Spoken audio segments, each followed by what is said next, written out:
Mister सेठ को सभी हिंदुस्तानी चीजों से नफरत थी और उनकी सुंदरी पत्नी गोदावरी को सभी विदेशी चीजों से चिढ़। मगर धैर्य और विनय भारत की देवियों का आभूषण है। गोदावरी दिल पर हजार जबर करके पति की लाई हुई विदेशी चीजों का व्यवहार करती थी, हालांकि भीतर ही भीतर उसका हृदय अपनी परवशता पर रोता था।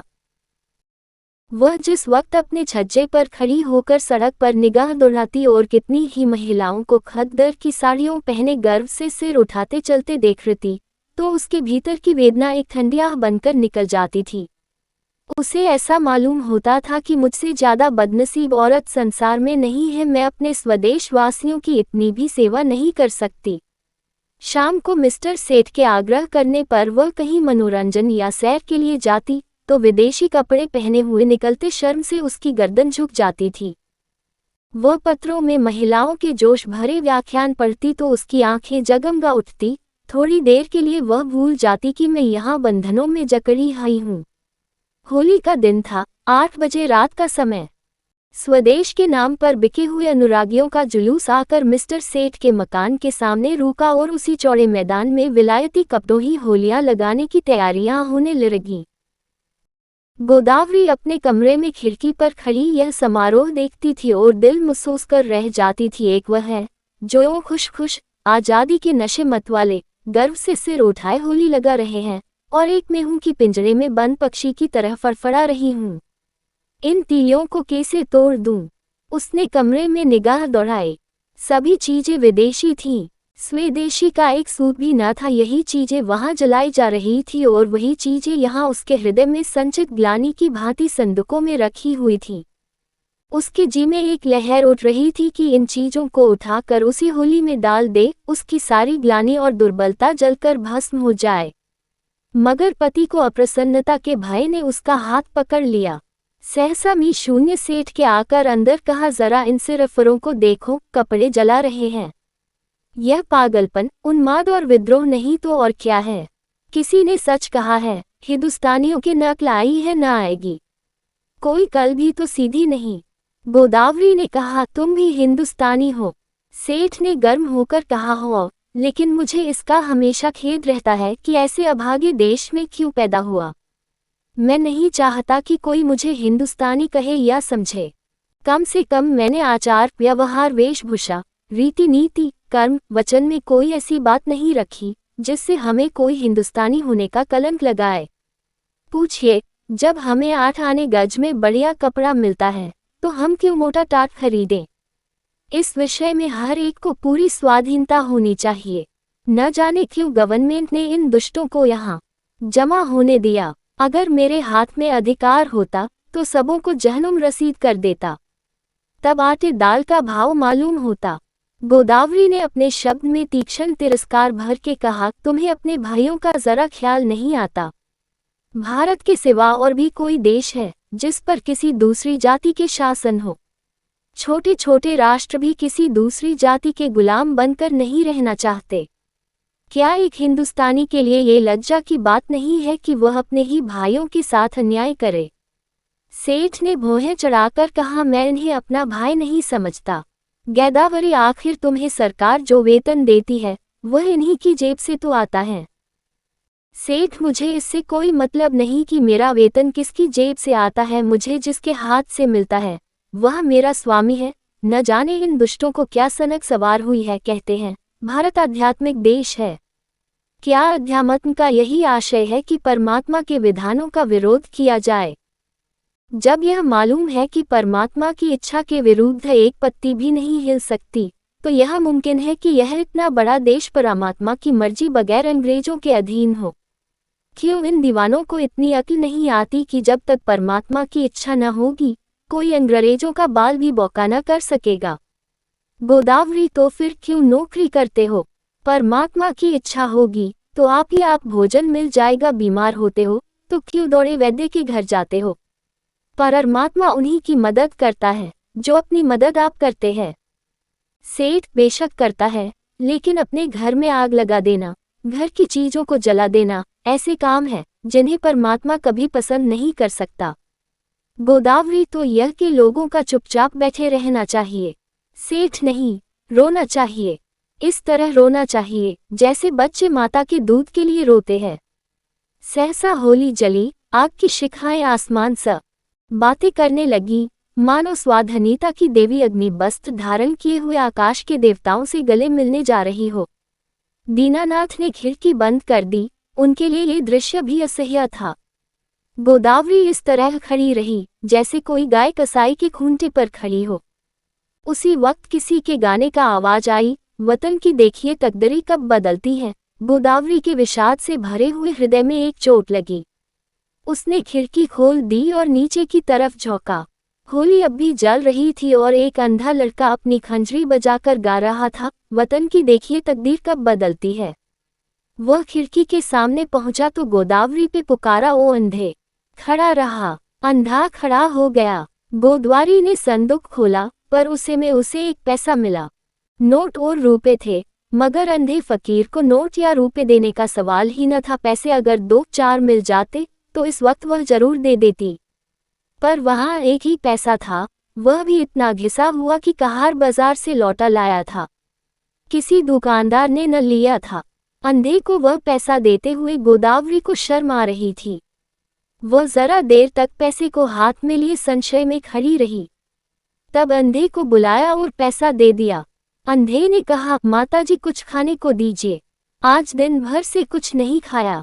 गोदावरी, दिन भर मौनता है, तब भी तुझे खाने को नहीं मिलता। अंधा, क्या करूं माता, कोई खाने को नहीं देता। गोदावरी, इस पैसे का चवेना लेकर खा ले।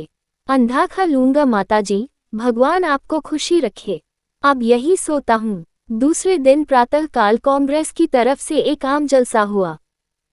मिस्टर सेठ ने विलायती टूथ पाउडर विलायती ब्रश से दांतों पर मला, विलायती साबुन से नहाया, विलायती चाय विलायती प्यालियों में पी, विलायती बिस्कुट विलायती मक्खन के साथ खाया, विलायती दूध पिया। फिर विलायती सूट धारण करके विलायती सिंगार मुंह में दबाकर घर से निकले और अपनी मोटरसाइकिल पर बैठ फ्लावर शो देखने चले गए। गोदावरी को रात भर नींद नहीं आई थी। दुराशा और पराजय की कठिन यंत्रणा किसी कोड़े की तरह उसे हृदय पर पड़ रही थी। ऐसा मालूम होता था कि उसके कंठ में कोई कड़वी चीज अटक गई है। मिस्टर सेठ का अपने प्रभाव में लाने की उसने वह सब योजनाएं की जो एक रमणी कर सकती है, पर उस भले आदमी पर उसके सारे हाव भाव, मृदु मुस्कान और वाणी विलास को कोई असर न हुआ। खुद तो स्वदेशी वस्त्रों के व्यवहार करने पर क्या राजी होते, गोदावरी के लिए एक खद्दर की साड़ी लाने पर भी सहमत न हुए। यह तक कि गोदावरी ने उनसे कभी कोई चीज मांगने की कसम खा ली। क्रोध और ग्लानि ने उसकी सद्भावना को इस तरह विकृत कर दिया जैसे कोई मैली वस्तु निर्मल जल को दूषित कर देती है। उसने सोचा, जब यह मेरी इतनी सी बात नहीं मान सकते, तब फिर मैं क्या इनके इशारों पर चलूं, क्यों इनकी इच्छाओं की लौड़ी बनी रहूं। मैंने इनके हाथ कुछ अपनी आत्मा नहीं बेची है। अगर आज ये चोरी या गबन करें तो क्या मैं सजा पाऊंगी? उसी सजा ये खुद झेलेंगे। उसका अपराध इनके ऊपर होगा। इन्हें अपने कर्म और वचन का अख्तियार है, मुझे अपने कर्म और वचन का अख्तियार। यह अपनी सरकार की गुलामी करें, अंग्रेजों की चौखट पर नाक रगड़ें, मुझे क्या गरज है कि उसमें उनका सहयोग करूं।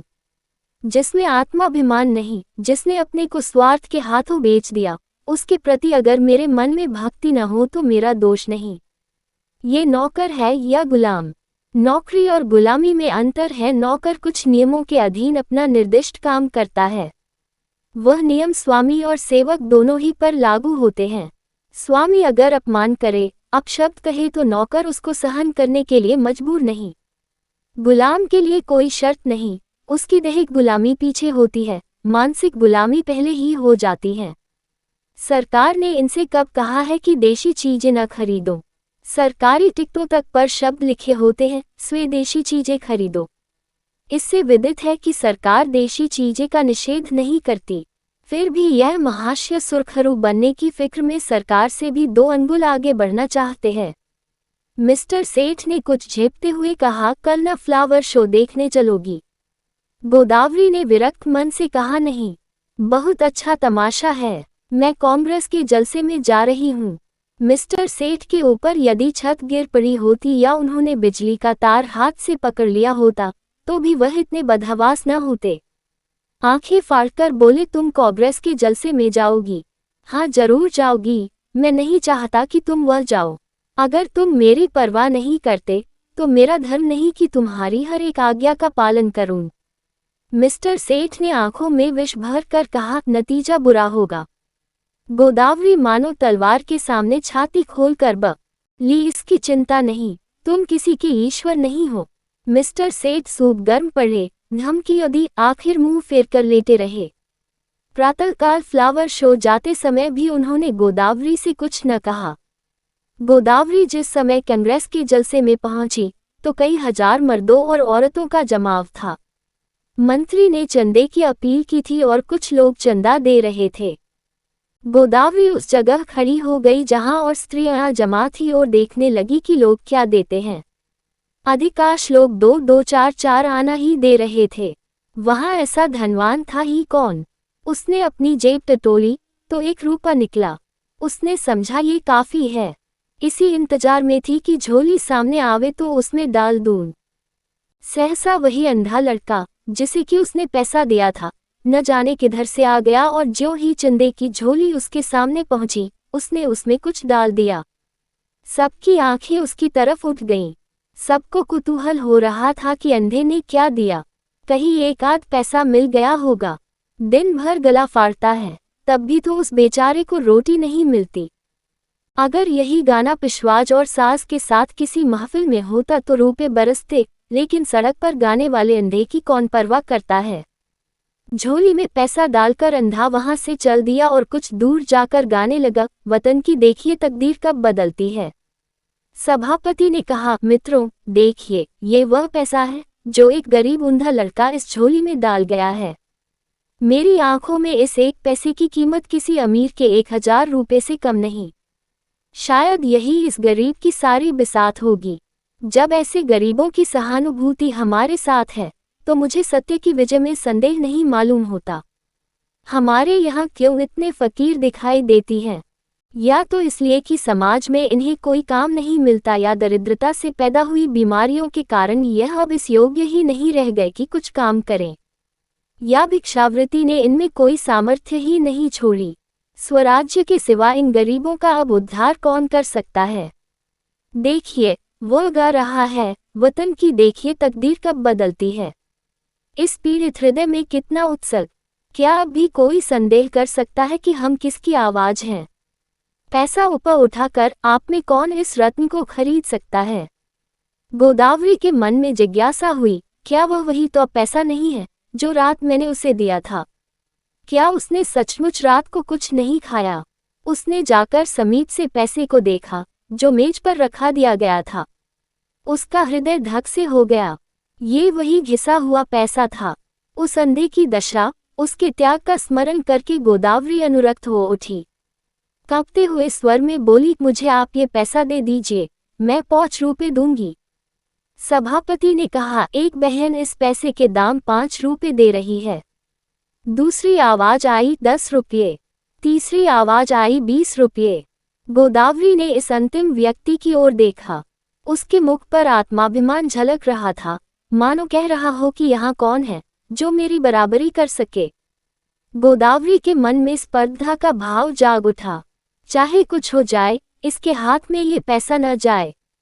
समझता है, इसने 20 रुपये क्या कह दिए, सारे संसार का मोल ले लिया। गोदावरी ने कहा 40 रुपये। उस पुरुष ने तुरंत कहा 50 रुपये। हजारों आंखें गोदावरी की ओर उठ गईं, मानो कह रही हो, अब की आप ही हमारी लाज रखिए। गोदावरी ने उस आदमी की ओर देखकर धमकी से मिले हुए स्वर में कहा 100 रुपये। धनी आदमी ने भी तुरंत कहा एकम 120 रुपये। लोगों के चेहरे पर हवाइयां उड़ने लगीं। समझ गए, इसी के हाथ विजय रही। निराश आंखों से गोदावरी की ओर ताकने लगे, मगर ज्यों ही गोदावरी के मुंह से निकला 150 की चारों तरफ तालियां पड़ने लगी, मानो किसी दंगल के दर्शक अपने पहलवान की विजय पर मतवाले हो गए हों। उस आदमी ने फिर कहा 250। गोदावरी बोली 200। फिर चारों तरफ से तालियां पड़ी। प्रतिद्वंद्वी ने अब मैदान से हट जाने ही मैंने अपनी कुशल समझी। गोदावरी विजय के गर्व पर नम्रता का पर्दा डाले हुए खड़ी थी और हजारों शुभकामनाएं उस पर फूलों की तरह बरस रही थी। जब लोगों को मालूम हुआ कि ये देवी मिस्टर सेठ की बीबी है, तो उन्हें ईर्ष्या में आनंद के साथ उस पर दया भी आई। मिस्टर सेठ अभी फ्लावर शो में ही थे कि एक पुलिस के अफसर ने उन्हें ये घातक संवाद सुनाया। मिस्टर सेठ सकते में पड़ गए, मानो सारी देह शून्य पड़ गई हो। फिर दानों मुठिया बांध ली, दांत पीसे, ओठ चबाए और उसी वक्त घर चले। उनकी मोटर साइकिल कभी इतनी तेज न चली थी। घर में कदम रखते ही उन्होंने चिनगारियों भरी आंखों से देखते हुए कहा, क्या तुम मेरे मुंह में कालिक पुतवाना चाहती हो? गोदावरी ने शांत भाव से कहा, कुछ मुंह से भी तो कहो, या गालियां ही दिए जाओगे? तुम्हारे मुंह में कालिक लगेगी तो क्या मेरे मुंह में न लगेगी? तुम्हारी जड़ खुदेगी तो मेरे लिए दूसरा कौन सा सहारा है? मिस्टर सेठ, सारे शहर में तूफान मचा हुआ है, तुमने मेरे लिए रुपए दिए क्यों? गोदावरी ने उसी शांत भाव से कहा, इसलिए कि मैं उसे अपना ही रुपया समझती हूँ। मिस्टर सेठ दांत किटकिटा कर बोले, हरगिज नहीं, तुम्हें मेरा रुपया खर्च करने का कोई हक नहीं है। गोदावरी, बिल्कुल गलत, तुम्हारे खर्च करने का तुम्हें जितना अख्तियार है उतना ही मुझको भी है। हाँ, जब तलाक का कानून पास करा लोगे और तलाक दे दोगे तब न रहेगा।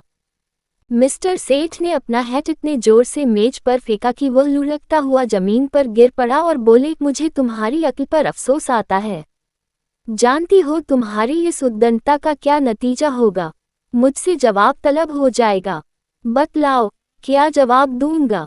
जब ये जाहिर है कि कांग्रेस सरकार से दुश्मनी कर रही है तो कांग्रेस की मदद करना सरकार के साथ दुश्मनी करनी है। तुमने तो नहीं की कांग्रेस की मदद, तुमने तो की। इसकी सजा मुझे मिलेगी या तुम्हें? अगर मैं चोरी करूं तो क्या तुम जेल जाओगे? चोरी की बात और है और यह बात और है। तो क्या कांग्रेस की मदद करना चोरी या डाके से भी बुरा है? हाँ, सरकारी नौकर के लिए चोरी या डाके से भी बुरा है। मैंने यह नहीं समझा था। अगर तुमने यह नहीं समझा था तो तुम्हारी ही बुद्धि का भ्रम था। रोज अखबारों में देखती हो, फिर भी मुझसे पूछती हो। एक कांग्रेस का आदमी प्लेटफॉर्म पर बोलने खड़ा होता है तो बीसीओ सादे कपड़े वाले पुलिस अफसर उसकी रिपोर्ट लेने बैठते हैं। कांग्रेस के सरगनाओं के पीछे कई कई मुखबिर लगा दिए जाते हैं जिनका काम यही है कि उन पर कड़ी निगाह रखें। चोरों के साथ तो इतनी सख्ती कभी नहीं की जाती, इसीलिए हजारों चोरियां और डाके और खून रोज होते रहते हैं। किसी का कुछ पता नहीं चलता, न पुलिस इसकी परवाह करती है। मगर पुलिस को जिस मामले में राजनीति की गंध भी आ जाती है, फिर देखो पुलिस की मुस्तैदी। इंस्पेक्टर जनरल से लेकर कांस्टेबल तक एड़ियों तक का जोर लगाते हैं। सरकार को चोरों से भय नहीं, चोर सरकार पर चोट नहीं करता। कांग्रेस सरकार को अख्तियार पर हमला करती है, इसलिए सरकार भी अपनी रक्षा के लिए अपने अख्तियार से काम लेती है। ये तो प्रकृति का नियम है। मिस्टर सेठ आज दफ्तर चले तो उनके कदम पीछे रह जाते थे। न जाने आज वहां क्या हाल हो। रोज की तरह दफ्तर में पहुंचकर उन्होंने चपरासियों को डांटा नहीं, क्लर्कों पर रोब नहीं जमाया, चुपके से जाकर कुर्सी पर बैठ गए। ऐसा मालूम होता था कोई तलवार सिर पर लटक रही है। साहब की मोटर की आवाज सुनते ही उनके प्राण सूख गए। रोज वह अपने कमरे में बैठ रहते थे। जब साहब आकर बैठ जाते थे तब आध घंटे के बाद मिसले लेकर पहुंचते थे। आज वह बरामदे में खड़े थे। साहब उतरे तो झुककर उन्होंने सलाम किया, मगर साहब ने मुंह फेर लिया। लेकिन वह हिम्मत नहीं हारे, आगे बढ़कर पर्दा हटा दिया। साहब कमरे में गए तो सेठ साहब ने पंखा खोल दिया, मगर जान सूखी जाती थी कि देखें कब सिर पर तलवार गिरती है। साहब जो ही कुर्सी पर बैठे, सेठ ने लपककर सिगार केस और दियासिलाई मेज पर रख दी। एकाएक ऐसा मालूम हुआ मानो आसमान फट गया हो। साहब गरज रहे थे, तुम दगाबाज आदमी हो। सेठ ने इस तरफ साहब की तरफ देखा जैसे उनका मतलब नहीं समझे। साहब ने फिर गरज कर कहा, तुम दगाबाज आदमी हो। मिस्टर सेठ का खून गर्म हो उठा, बोले, मेरा तो ख्याल है कि मुझसे बड़ा राजभक्त इस देश में न होगा। साहब तुम नमकहाराम आदमी है। मिस्टर सेठ के चेहरे पर सुर्खी आई, आप व्यर्थ ही अपनी जबान खराब कर रहे हैं। साहब तुम शैतान आदमी है। मिस्टर सेठ की आंखों में सुर्खी आई, आप मेरी बेइज्जती कर रहे हैं। ऐसी बातें सुनने की मुझे आदत नहीं है। साहब चुप रहो, यू ब्लडी। तुमको सरकार 500 रुपये इसलिए नहीं देता कि तुम अपने वाइफ के हाथ से कांग्रेस का चंदा दिलवाए। तुमको इसलिए सरकार रुपया नहीं देता। मिस्टर सेठ को अपनी सफाई देने का अवसर मिला। बोले, मैं आपको विश्वास दिलाता हूं कि मेरी वाइफ ने सरासर मेरी मर्जी के खिलाफ रुपये दिए हैं। मैं तो उस वक्त फ्लावर शो देखने गया था जहां मिस फ्रॉक का गुलदस्ता 5 रुपये में लिया। वहां से लौटा तो मुझे ये खबर मिली। साहब ओ, तुम हमको बेवकूफ बनाता है। ये बात अग्निशिला की भांति ज्यों ही साहब के मस्तिष्क में घुसी, उनके मिजाज का पारा उबाल के दर्जे तक पहुंच गया। किसी हिंदुस्तानी की इतनी मजाल कि उन्हें बेवकूफ बनाए। वह जो हिंदुस्तान के बादशाह हैं, जिनके पास बड़े बड़े तालुकेदार सलाम करने आते हैं, जिनके नौकरों को बड़े बड़े रईस नजराना देते हैं, उन्हीं को कोई बेवकूफ बनाए, उसके लिए वह असह्य था। रुल उठाकर दौड़ा। लेकिन मिस्टर सेठ भी मजबूत आदमी थे। यो वह हर तरह की खुशामद किया करते थे, लेकिन यह अपमान स्वीकार न कर सके। उन्होंने रुल का तो हाथ पर लिया और एक डग आगे आगे बढ़कर ऐसा घूंसा साहब के मुंह पर रसीद किया कि साहब की आंखों के सामने अंधेरा छा गया। वह इस मुष्टि प्रहार के लिए तैयार न थे। उन्हें कई बार इसका अनुभव हो चुका था कि नेटिव बहुत शांत, दब्बू और गमखोर होता है। विशेषकर साहबों के सामने तो उनकी जबान तक नहीं खुलती। कुर्सी पर बैठकर नाक का खून पोंछने लगा। फिर मिस्टर सेठ के उलझने की उसकी हिम्मत नहीं पड़ी, मगर दिल में सोच रहा था, इसे कैसे नीचा दिखाऊं। मिस्टर सेठ भी अपने कमरे में आकर इस परिस्थिति पर विचार करने लगे। उन्हें बिल्कुल खेद न था, बल्कि वह अपने साहस पर प्रसन्न थे। इसकी बदमाशी तो देखो कि मुझ पर रुल चला दिया। जितना दबता था उतना ही दबाए जाता था। मेम यारों को लिए घूमा करती है, उससे बोलने की हिम्मत नहीं पड़ती। मुझसे शेर बन गया, अब दौड़ेगा कमिश्नर के पास। मुझे बर्खास्त कराए बगैर न छोड़ेगा। ये सब कुछ गोदावरी के कारण हो रहा है। बेइज्जती तो हो ही गई, अब रोटियों को भी मुहताज होना पड़ा। मुझसे तो कोई पूछेगा भी नहीं, बर्खास्तगी का परवाना आ जाएगा। अपील कहाँ होगी? सेक्रेटरी है हिंदुस्तानी, मगर अंग्रेजों से भी ज्यादा अंग्रेज। होम मेंबर भी हिंदुस्तानी है, मगर अंग्रेजों के गुलाम। गोदावरी के चंदे का हाल सुनते ही उन्हें जूड़ी चढ़ाएगी। न्याय की किसी से आशा नहीं, अब यहाँ से निकल जाने में ही कुशल है। उन्होंने तुरंत एक इस्तीफा लिखा और साहब के पास भेज दिया। साहब ने उस पर लिख दिया, बर्खास्त। दोपहर को जब मिस्टर सेठ मुंह लटकाए हुए घर पहुंचे तो गोदावरी ने पूछा, आज जल्दी कैसे आ गए? मिस्टर सेठ दहकती हुई आंखों से देखकर बोले, जिस बात पर लगी थी वह हो गई। अब रो, सिर पर हाथ रख के। गोदावरी, बात क्या हुई? कुछ कहो भी तो।